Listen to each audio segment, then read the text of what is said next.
Hi there, it's Bevan from Perceptive Souls, bringing you the third and final video in my mini training, The Path to Your Life Purpose. I've included a link to download a PDF handout of all 8 steps, so you will have this as an ongoing reference.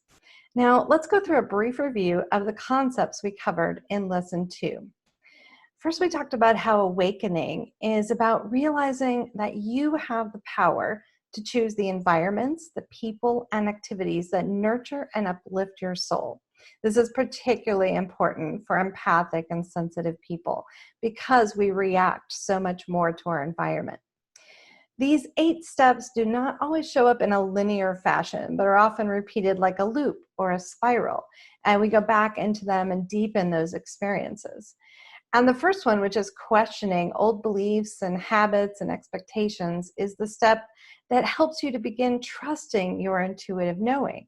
It's when we question just the status quo or what we've always done that we begin to say, I have a different feeling about this, right? And then we go into self-awareness, which is a continuous, lifelong unfolding to discover at a deeper and deeper level who you are, why you're here, and how you're meant to serve. And we do that through getting quiet, being alone in your own energy, and tuning in, which allows you to receive insight and what I call downloads, and to notice all the signs and synchronicities that are showing up in your world. And if you start to approach your life like an experiment, the process of exploring becomes sacred play. You try this, you try that, you see what you like, you find out what you don't, pursue more of what energizes you, and do less of what does not. So let's talk about the next 4 steps that I've identified in my own journey, as well as with all of the clients that I've served. So then we get into, so we did all this exploration, right? We were trying this and trying that. And now it's like we come into this focusing, and you think, what of all the things that I've tried, what 1 to 2 things really bring out your best qualities? Are something you're super passionate about. They just feel right. They're helpful to others. They bring joy and satisfaction. They allow you to be in service. And this doesn't mean by focusing in that you have to do something forever, just for now. Now, maybe it'll become a lifelong pursuit. I know I have been super, super passionate about reading forever, like since as young as I could pick up a book. So that's going to be a lifelong pursuit for me. But maybe you try something and it will be just for a few months or even a few years. And it'll help you build these foundational skills that will lead you to the next level, to the next life purpose. Now, sometimes you might worry, if I narrow down these possibilities, if I just pick 1 or 2 things, will I miss out?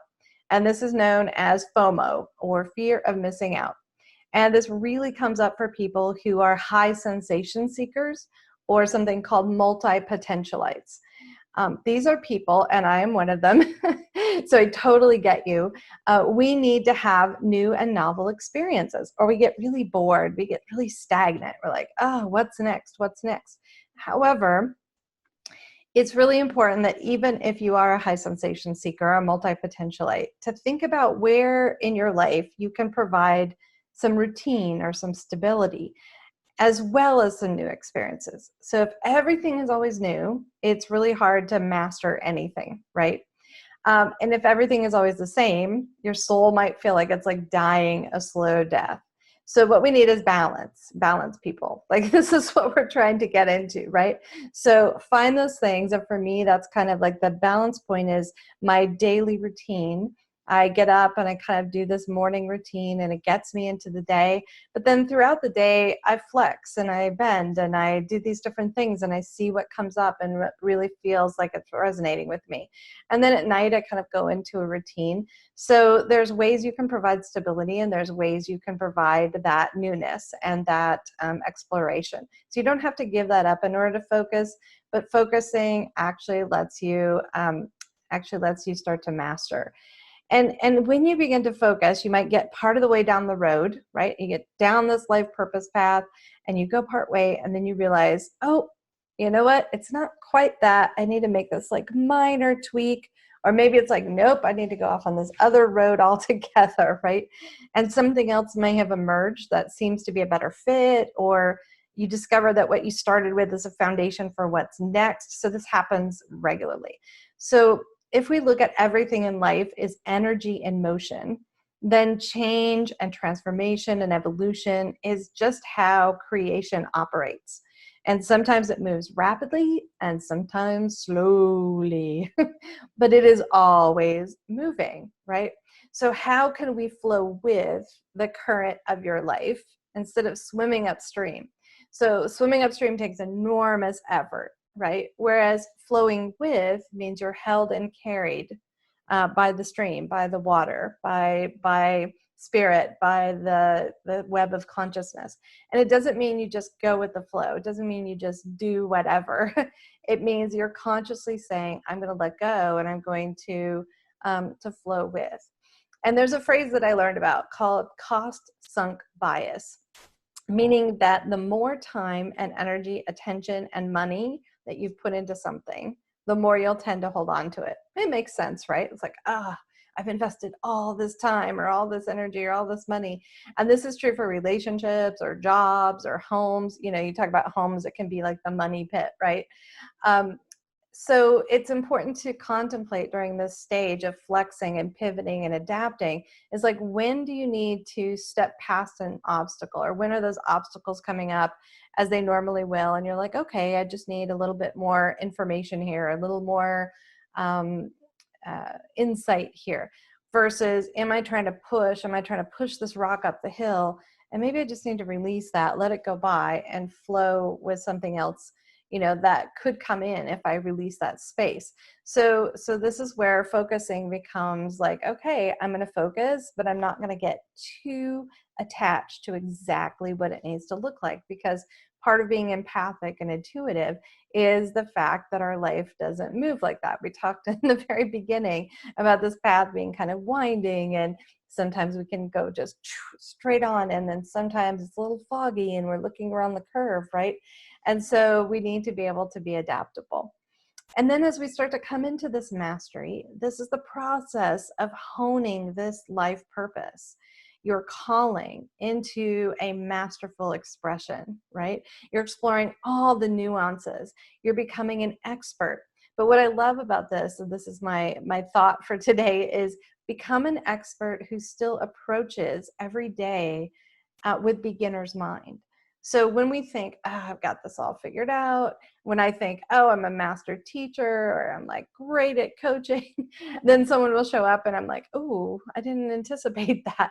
So when we come into things, even in mastery with beginner's mind, when someone who's newer to this particular field comes to us and they say, I've got this new idea, we don't just reject it out of hand because I'm the expert, right? And so this is where we allow ourselves to still learn and to still grow. And I've heard that it takes something like 10,000 hours of practice to become masterful at anything. So I have this dear friend that I've known since I was about 6 years old, who about 2 years ago made a public declaration on Facebook that he was going to commit to becoming a master painter. And I think he's been tracking his hours, and he's been showing his artwork. So he showed what it looked like in the very beginning and all through the process. And I would venture to say he's probably about a third of the way to those 10,000 hours. And I've noticed him talking about how he's already receiving requests for commissions, and he's selling his work online. And his artwork has advanced, in my opinion, at a much faster rate, simply because he decided to focus and master it. So it's really not about a certain number of hours or that you have to hit a particular milestone. It's really about your commitment and your intention to doing this. And as we've discussed before, everyone moves at a different pace. So 4 people could say, I want to become a master painter. And they're all going to take a very different route to becoming that. One person may decide to study, the human body and do portraiture. Another person may do something abstract. And the person's like, no, I don't really like painting, but maybe I want to make sculpture, so everyone's going to take a different path to that mastery.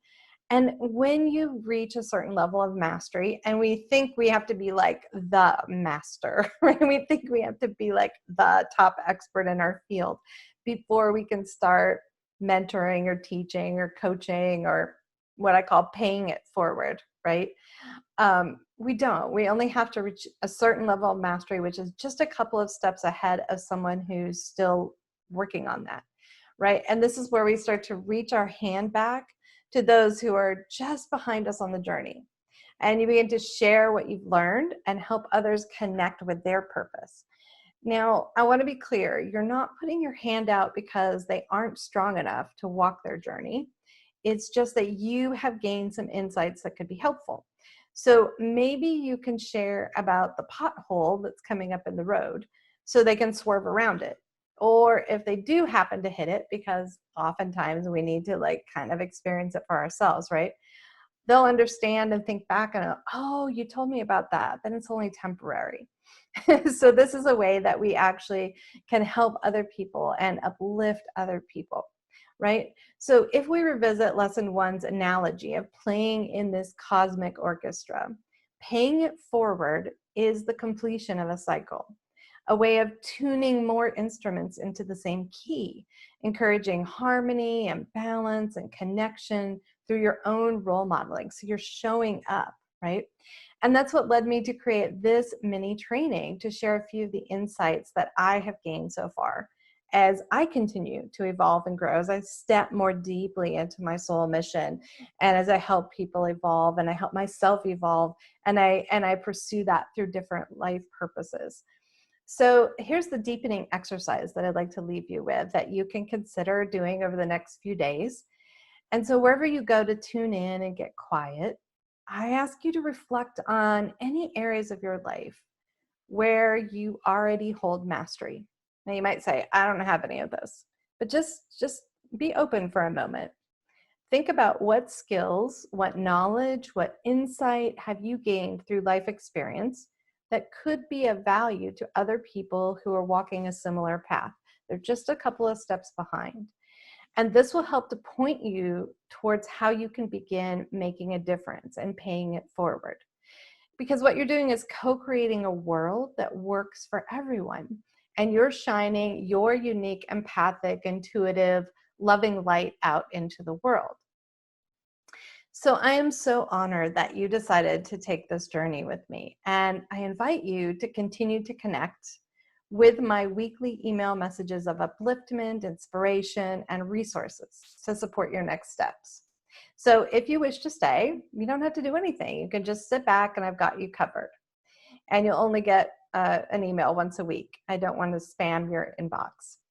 And if this is where we part, I wish you all the best. And I would like to affirm that you will find what you're seeking. Anytime we're asking, we're always going to find that. And for any of those out there who are ready to deepen these type of practices, I invite you to consider joining my private global community, 1 Million Empaths. Inside, you will meet other incredible people. We call it your sensitive tribe. And there are hundreds of articles, there's several other video courses, and there's new content each week. So we're dedicated to helping you master your gifts, really understanding who you are at a deep level and having that unfolding continue to happen. And then we collaborate and uplift each other to amplify the positive, conscious, and loving work that's going on all over our planet. We are committed to having a globally diverse community. And so we understand that in some places in the world, and for some people, economic circumstances can be challenging. And this is why we offer 3 pay from the heart options. So every empath, every light worker, every mystic can receive the support that you need. Wherever we connect in the future, I look forward to learning more about how you're applying these concepts, these beautiful concepts of the path to your life purpose. I thank you so much for being here, for being who you are. I encourage you to get out there and find the next instrument to play. I will play along with you. We will weave a melody together. And I just so appreciate all of your presence in our world at this time together when we are experiencing the greatest expansion in human consciousness. Just remember, my friends, who you are, how powerful you are, how resilient and strong you are. And I honor I honor you. Namaste.